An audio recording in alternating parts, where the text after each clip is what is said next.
Even though these presidents are from opposite ends of the political spectrum, they're using the same psychological tricks in their messaging to win over supporters.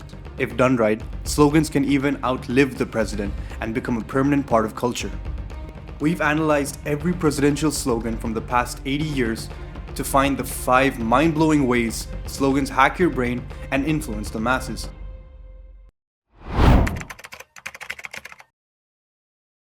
A good political slogan is something of an earworm.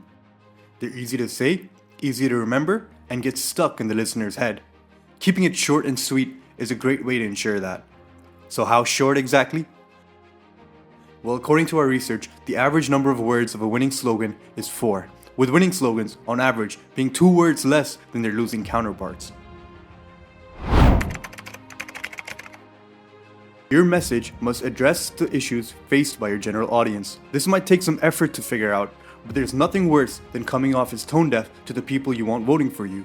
A great example of a slogan done well was that of Franklin D. Roosevelt. For context, this message was ran during the tail end of the Great Depression, when America was suffering from economic ruin. People lost everything, and were even lining up in Times Square for rations.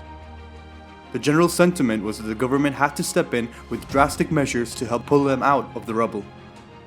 Roosevelt, who was governor of New York at the time, was known for promoting government help for the impoverished, and his slogan reflected that, promising Americans a bright new, state-funded future. His opponent, Herbert Hoover, however, was a firm believer in individualism, aka let people figure it out themselves. By appealing to the interests of the general public, unlike his competitor, Roosevelt was able to win a landslide victory in the 1932 elections. Voters care more about what you're going to do for them rather than who you are. In fact, over the past 80 years, almost 75% of the slogans that appealed to their own authority failed. And nowhere was this more clear than the 2016 election. Trump's "Make America Great Again" became much more than a slogan for the American middle class. It became a mission statement for his campaign, promising a clear goal that his supporters could rally behind. In contrast, Hillary's "I'm with her" came off more as social proofing rather than a call to action. It said nothing of her plans for the country and failed to inspire any strong support for her campaign. Did you know that this was not the first time this slogan was used to win an election?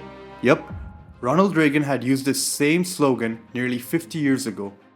In fact, of the past 20 winning presidential slogans, nearly half of them were a continuation of the slogan of the previous election.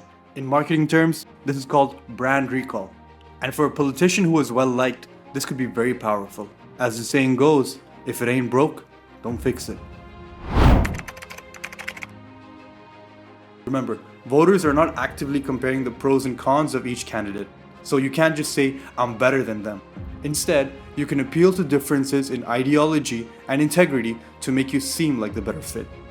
A good example of this is again Roosevelt. Millionaires for Wilkie, Roosevelt for the millions.